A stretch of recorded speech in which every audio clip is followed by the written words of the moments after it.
யார் அந்த தம்பி, யார் அந்த தியாகி, யார் அந்த சார்? கேட்டுக்கொண்டே இருப்பேன் ஒரு சாமானியனாக. உனக்கு ஏன் இவ்வளவு அக்கறை? உலகத்தில் யாருக்கும் இல்லாத அக்கறை என்று கேட்பீர்கள். நானே பாதிக்கப்பட்டேன், நேரடியாக பாதிக்கப்பட்டேன். மோசடி வழக்கிலே ஈடுபட்டு இதோ குற்றவாளி கூண்டிலே உங்கள் முன் நிற்கிறானே இந்த திமுக காரன். இவன் வலையில் விழுந்தவர்களில் நானும் ஒருவன். விடியல் தருவான் என்று நம்பி என் வாழ்க்கையை பறிகொடுத்தேன்.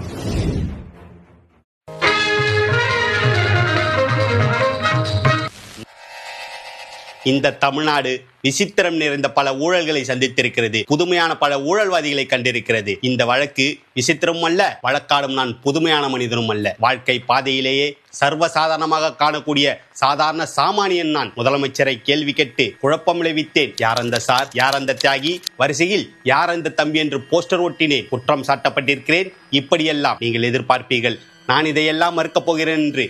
இல்லை, நிச்சயமாக இல்லை.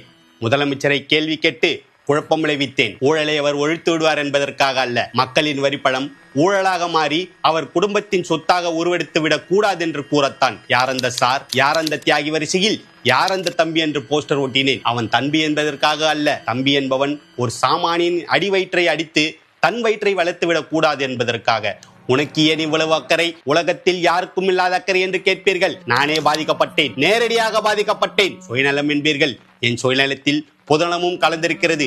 ஆகாரத்திற்காக அழுக்கை சாப்பிட்டு தடாகத்தை சுத்தம் செய்கிறதே மீன். அதே போல என்னை குற்றவாளி என்கிறார்களே, இந்த குற்றவாளியின் வாழ்க்கை பாதையிலேயே கொஞ்ச தூரம் பின்னோக்கி நடந்து பார்த்தால் அவன் கடந்து வந்துள்ள காட்டார்கள் எவ்வளவு என்று கணக்கு பார்க்க முடியும். பாட்டொலிக்கும் குயில்கள் இல்லை என் பாதையில், படம் எடுத்தாடும் பாம்புகள் எழுந்திருக்கின்றன. தென்றலை தீண்டியதில்லை நான், தீயினை தாண்டியிருக்கிறேன். கேளுங்கள் என் கதையை. நீதிபதி அவர்களே, தீர்ப்பு எழுதுவதற்கு முன் கேளுங்கள். தமிழ்நாட்டிலே பிறந்தவன் நான். திருட்டு ரயில் ஏறி சென்னைக்கு வந்தவன் அல்ல நான். ஆம்படி பஸ்ஸில் அடித்து பிடித்து தொங்கிக் கொண்டு வந்தவன் நான். தமிழர்களின் தலையெழுத்துக்கு நான் என்ன விதிவிலக்கா? சென்னை அது என் உயிரை வளர்த்தது, என்னை உயர்ந்தவனாக்கியது. திருமண கோலத்தில் இருந்து என் தங்கையை காண வந்தேன். மோசடி வழக்கிலே ஈடுபட்டு இதோ குற்றவாளி கூண்டிலே உங்கள் முன் நிற்கிறானே இந்த திமுக காரன். இவன் வலையில் விழுந்தவர்களில் நானும் ஒருவன். விடியல் தருவான் என்று நம்பி என் வாழ்க்கையை பறிகொடுத்தேன். பசியால் மெலிந்தேன், நலிந்தேன். கடைசியில் பைத்தியமாக மாறினேன். காண வந்த என் தங்கையை கண்டேன், கண்ணற்ற ஓவியமாக. ஆம், கைம்பெண்ணாக. தங்கையின் பெயரோ கல்யாணி, மங்களகரமான பெயர். ஆனால் கழுத்திலேயே மாங்கல்யம் இல்லை. செழித்து வளர்ந்த குடும்பம் சீரழிந்து விட்டது. கையில் காயம், மாரில் நகைக்கீரல், கண்களிலே நீர். கல்யாணி அலைந்தாள், கல்யாணிக்காக நான் அலைந்தேன். கல்யாணிக்கு கருணை காட்டினர் பலர். அவர்களிலே கருணாநிதி கட்சிக்காரர் சிலர் அவர் காதலை கேட்டனர். கொலை வழக்கிலே ஈடுபட்டு உங்கள் முன் நிற்கிறானே இக்கொடியவன். இவன் பகட்டால் என் தங்கையை கற்பழிக்க முயன்றான். தடுக்க வேண்டிய காவல்துறை கையால் கூட அவன் புகாரை வாங்க மறுத்தது. கல்யாணி அப்போதே தற்கொலை செய்து கொண்டிருப்பார். கடவுள் பக்தர்களும் கல்யாணிக்கு கருணை காட்ட முன் வந்தார்கள். பிரதி உபகாரமாக அவள் கடைக்கண் பார்வையை கேட்டனர். தலையானவன் இந்த சார். கல்யாணியின் கற்பை காணிக்கையாக கேட்டிருக்கிறான். பராசக்தியின் பெயரால், உலக மாதாவின் பெயரால் கல்யாணி உலகத்தில் புழுவாக துடித்தபடியாவது உயிரோடு இருந்திருப்பாள். அவளை தற்கொலை செய்ய தூண்டியது இந்த சார்தான். என் தங்கை விட்டு கொடுத்திருந்தால் டான் பிக்சரில் ஒரு படம், ரெஜெண்டில் ஹீரோயினியாக ஒரு படம், மானத்தை விலை கூறியிருந்தால் உடன்பிறப்பின் சாரின் மடியிலேயே ஒரு நாள் படி ஓட்டியிருக்கலாம் நாட்களை. இதைத்தானா இந்த நீதிமன்றம் விரும்புகிறது? அதிகாரம் என் தங்கையை மிரட்டியது, பயந்து ஓடினாள். பதவி என் தங்கையை துரத்தியது, மீண்டும் ஓடினாள். பக்தி என் தங்கையை பயன்படுத்தியது, ஓடினாள்.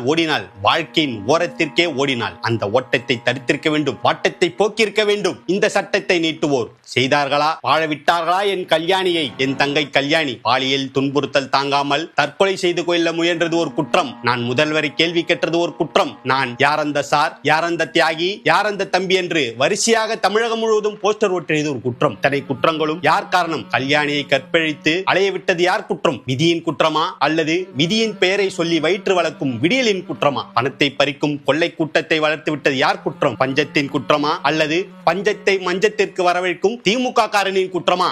கடவுள் பெயரால் காமலேலைகள் நடத்தும் போலீசார்களை நாட்டிலே நடமாட விட்டது யார் குற்றம்? கடவுளின் குற்றமா, அல்லது கடவுளின் பெயரை சொல்லி காலட்சேபம் நடத்தும் கயவர்களின் குற்றமா? இக்குற்றங்கள் களையப்படும் வரை கஷ்டப்படும் சாமானியர்களும் கற்பை இழுக்கும் கன்னிப்பெண்களும் குறைய போவதில்லை. இதுதான் எங்கள் வாழ்க்கை ஏட்டில் எந்த பக்கம் புரட்டினாலும் காணப்படும் பாடம். பகுத்தறிவு, பயனுள்ள அரசியல் தத்துவம் என்று வாய்க்கிழிய விடியல் என நான்காண்டு நல்லாட்சி என்று சொன்னால் நான் காண்டாக மாட்டேனா? நானும் ஒரு சாமானியன் அல்லவா? யார் அந்த தம்பி, யார் அந்த தியாகி, யார் அந்த சார்? கேட்டுக்கொண்டே இருப்பேன் ஒரு சாமானியனாக.